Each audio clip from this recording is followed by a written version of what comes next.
Kita nak bersama dengan Ustazah Hanisah binti Dato' Haji Narawi dengan tajuknya apa tadi? Kepimpinan wanita dalam rumah tangga. Yang mesti mak perempuan jawabnya kan? Wanita pun ada kepimpinan, Yus. Benarkah? Ada. Kata Ustazah cerita lebih lanjut. Jadi tidak bersama dengan Ustazah. Saya nak dengar Ustazah Tok Cayak. Saya pun kita si Cayak. Kami belum ada lelaki ni. Hello, Assalamualaikum Ustazah. Waalaikumsalam warahmatullahi. Yusli, apa khabar? Alhamdulillah sihat. Kita teh Alhamdulillah sihat. Kita dari Limbang Miri. Program jelajah Jabatan Agama Islam dengan Majlis Islam, dengan agensi Islam. Wow. Jelajah Mutiara. Ya, jelajah Mutiara Hijrah. Bersempena dengan Ma'al Hijrah. Alhamdulillah. Tanya Ustazah intim. Alhamdulillah. Ada tim lagi yang masih berada dekat Kapit, menyambung lagi dekat Kapit hari itu. Di Belaga. InsyaAllah moga dimudahkan. Baik Ustazah, teruskan untuk topik pagi tu, kepimpinan wanita dalam rumah tangga. Silakan Ustazah. Terima kasih Yus dan Lin. Bismillahirrahmanirrahim. Assalamualaikum warahmatullahi wabarakatuh. Ya, tajuk kita kepemimpinan wanita dalam rumah tangga. Alhamdulillah, bersyukur kita kehadrat Allah Subhanahu Wa Taala di atas limpahan nikmat yang tidak terhitung banyaknya. Kita masih dilanjutkan usia, masih dapat menghirup udara anugerahnya, dan sentiasa berpegang kepada ajaran Islam yang telah disampaikan oleh baginda Rasulullah Sallallahu Alaihi Wasallam. Bila bercakap tentang kepemimpinan wanita, bila berbicara tentang kepimpinan wanita ini dalam rumah tangga atau di dalam keluarga, sebenarnya adalah topik yang cukup luas untuk dibicarakan. Ini adalah kerana wanita dalam Islam itu berpisah tiada. Islam kita tahu sebagai ad-din yang lengkap dan sempurna, telah diturunkan kepada umat manusia, telah sekaligus meletakkan wanita itu di martabat yang cukup tinggi. Dan semua tahu dalam lipatan sejarah, wanitalah orang yang pertama membenarkan akidah yang dibawa oleh baginda Rasulullah sallallahu alaihi wasallam, iaitu Sayyidatina Siti Khadijah radhiyallahu anha, isteri tercinta Rasulullah sallallahu alaihi wasallam, dan juga orang yang pertama syahid, kita tahu, kerana mempertahankan akidah pada awal dakwah baginda sallallahu alaihi wasallam juga adalah seorang ibu yang sangat hebat jiwanya, yang bernama Sumayyah, yang kita dengar diabadikan dengan nasyid lirik Sumayyah. Maka yang tidak sesekali beralih arah memimpin keluarganya sekalipun menghadapi kekejaman demi kekejaman ketika itu. Malah sebenarnya ramai lagi wanita-wanita hebat seperti Asia, isteri Fir'aun, Siti Hajar, Maryam, Sayyidatina Aisyah radhiyallahu anha, Fatimah, anak anda Nabi, Asma, Rabiatul Adawiyah, dan sebenarnya ramai lagi yang dapat kita jadikan contoh dan teladan, yang mana nama-nama mereka telah dipahat, telah terpahat kisah pengorbanan dan kepemimpinan mereka dalam sejarah Islam. Maka semua nama-nama ini mempunyai objektif dan matlamat yang sangat jelas dalam diri mereka masing-masing, dalam kehidupan mereka, menjaga diri, menjaga keimanan dan ketakwaan. Allah Subhanahu Wa Taala telah meletakkan sebenarnya kedudukan wanita pada tempat yang mulia di samping lelaki berdasarkan persamaannya dalam beberapa tanggungjawab dan perbezaan peranannya bersesuaian dengan kedudukannya. Makanya dalam membina rumah tangga, tajuk kita pada hari ini, Islam telah membagi peranan masing-masing antara suami dan isteri dalam bentuk pemberian tanggungjawab pada keduanya di bidang masing-masing sesuai dengan potensi dan kudrat yang dimiliki. Tanggungjawab yang tidak terpisah tapi saling melengkapi. Isteri diberi tanggungjawab 5 sesuai dengan bidang keahliannya, watak dan fitrah kewanitaannya, iaitu bertanggungjawab mengurus kehidupan rumah tangga dan mendidik anak-anak. Demikian juga suami, kita lihat tanggungjawab utamanya pula adalah sesuai dengan bidang keahliannya, sesuai dengan watak kelelakian dan fitrah, iaitu mencari nafkah untuk anggota keluarga, melindungi dan melakukan pekerjaan yang mungkin sulit bagi wanita sesuai dengan fitrah masing-masing. Karena itu sesungguhnya Rasulullah SAW bersabda, kullukum ra'i. Setiap kamu ialah pemimpin. Wa kullukum mas'ulun an ra'iyatihi. Dan setiap kamu bertanggungjawab atas kepimpinannya. Imamun ra'in wa mas'ulun an ra'iyatihi. Imam itu adalah pemimpin dan bertanggungjawab atas kepimpinannya. Wa rajulu ra'in fi ahlihi wa huwa mas'ulun an ra'iyatihi. Dan lelaki itu ialah pemimpin dalam keluarganya dan bertanggungjawab atas kepimpinannya. Wal mar'atun ra'iyatun fi baiti zawjiha wa mas'ulatun an ra'iyatiha. Dan perempuan itu ialah pemimpin dalam rumah tangganya dan bertanggungjawab atas kepimpinannya. Sehingga ke akhir hadis lah, saya ingin sentuhkan tentang ayat, dan perempuan itu ialah pemimpin dalam rumah tangganya dan bertanggungjawab atas kepimpinannya. Maka kita melihat isteri ini ia terkait dengan kepemimpinannya dalam rumah tangga itu mengurus, kena tahu bahawa tanggungjawab mengurus dengan baik urusan rumah tangga, mendidik anak dengan sebaik-baiknya, dan saling berpesan-pesan antara satu sama lain untuk kebaikan.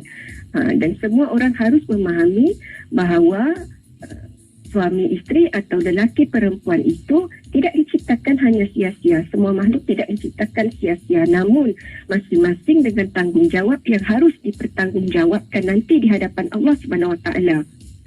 Makanya kepimpinan wanita dalam rumah tangga, makanya siapapun wanita tersebut, sama ada dia seorang ibu, seorang isteri, seorang ibu tunggal, seorang kakak dan lain-lain, dalam memimpin rumah tangga atau memimpin keluarga, jelas di sini ingin saya tekankan, jika dia adalah wanita solehah, jika objektif, prinsip dan jalan hidupnya jelas, iaitu ketika hidupnya dia berusaha menegakkan hak-hak Allah dan bersungguh-sungguh berusaha untuk menunaikan segala kewajipan yang diperintahkan ke atasnya, meninggalkan pula segala yang dilarang, serta berusaha untuk menjaga hubungannya sesama makhluk, iaitu hablu minallah, hablu minannas. InsyaAllah, apapun yang diberikan, yang digariskan, yang diamanahkan kepada wanita, sama ada ia berada dalam rumah tangganya, berada dalam pekerjaannya, atau apapun sahaja yang diberi tanggungjawab ke atasnya, maka ia akan tetap melaksanakannya dengan baik dan bersungguh-sungguh. Ingin saya kongsikan hadis riwayat Muslim nombor 715, hadis yang diriwayatkan daripada Abdullah bin radhiyallahu anhu. Nabi sallallahu alaihi wasallam pernah bersabda yang bermaksud, dunia adalah perhiasan dan sebaik-baik perhiasan dunia adalah wanita solehah. Maka kepemimpinan wanita dalam keluarga adalah bermula dengan kepemimpinan dalam dirinya sendiri, dan seterusnya memimpin anak-anak yang telah dipertanggungjawabkan kepada dirinya. Dengan erti kata lain, setiap wanita harus menjaga dirinya. Kita tahu bahawa dunia ini adalah sementara, tiada yang kekal, dan semuanya adalah ujian semata daripada Allah yang Maha Berkuasa. Maka marilah kita berusaha untuk mencontohi wanita Islam zaman silam yang sentiasa menjaga diri dengan asas keimanan yang kukuh kepada Allah Subhanahu Wa Taala. Maka kepimpinan dirinya adalah datangnya dari kekuatan sifat Rabbani seorang isteri, seorang ibu, malah seorang perempuan. Oleh itu yang membezakan isteri solehah dan tolehah ialah isteri yang dihiasi dengan sifat takwa. Dan sifat takwa ini adalah manifestasi kecintaan para isteri yang hanya cinta kepada Allah dan Rasulnya mengatasi yang lain. Makanya ciri utama kita lihat wanita solehah atau isteri solehah ialah sentiasa menjaga solat dan kebersihan jasmani dan rohaninya, sentiasa menjaga maruah diri dan keluarganya, menjaga adab dan akhlak, menutup aurat, menutup keaiban diri, suami dan keluarganya, dan menjaga rahsia dan amanah suami dan keluarganya, kecuali perkara-perkara yang melewati jenayah dalam syariah. Kerana di situ ada hak yang dijamin dalam syariat untuk wanita. Makanya kepimpinan wanita dalam keluarga adalah bersumberkan matlamat awal perkahwinan, dan ia tercetus dari niat dan kasat yang jelas berpandukan syariat yang disepakati oleh dirinya dan pasangan seawal sebelum bertunang lagi.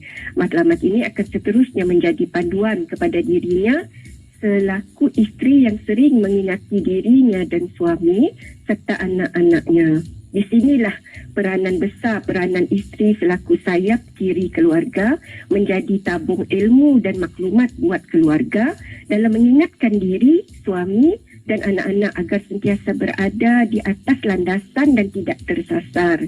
Maka wanita sebenarnya yang mampu menjadi penasihat setia kepada suami tentunya berupaya meletakkan prioriti keutamaan hidup dengan memenuhi hak-hak Allah SWT seperti solat 5 waktu, berpuasa, berakhlak mulia dan melaksanakan syariat wajib, sunat dan mubah serta menjauhi dari perkara-perkara haram dan makruh. Hanya wanita yang bermatlamat dalam keluarga akan memahami niat dan visinya dan sanggup berkorban diri, masa, harta dan wang ringgit demi mempermudahkan urusan suami dan anak-anak kerana Allah dan Rasul semata-mata. Wanita sedari awal perkahwinan kita lihat sentiasa menunjukkan komitmen terhadap pembangunan ekonomi rumah tangga. Kita lihat di luar sana dan membantu ramai wanita di luar yang bekerja membantu meringankan bebanan suami agar suami selaku pemimpin akan lebih mudah mengemudi rumah tangga dan keluarga. Membantu ekonomi keluarga bukanlah bererti menggugurkan tanggungjawab nafkah suami. Suami tetap wajib memberi nafkah sedaya mampunya tanpa gagal melaksanakannya. Si isteri hanya membantu ekonomi agar menstabilkan psikologi keluarga. Makanya isteri yang solehah akan sentiasa mengingatkan suami mengenai nafkah berdasarkan perintah Allah SWT. Makanya di sini isteri adalah penting dalam menyuburkan kasih sayang dalam rumah tangga dan semua perkara di dalam rumah tangga hendaklah disuburkan dengan perasaan kasih sayang dan sifat empati serta simpati. Dan hal ini dapat dicapai apabila hati telah dididik dengan sifat kasih melalui hubungan dengan Allah Subhanahu Wa Taala dan perasaan hub yakni kasih kepada baginda Rasulullah sallallahu alaihi wasallam dan kerabat baginda sallallahu alaihi wasallam.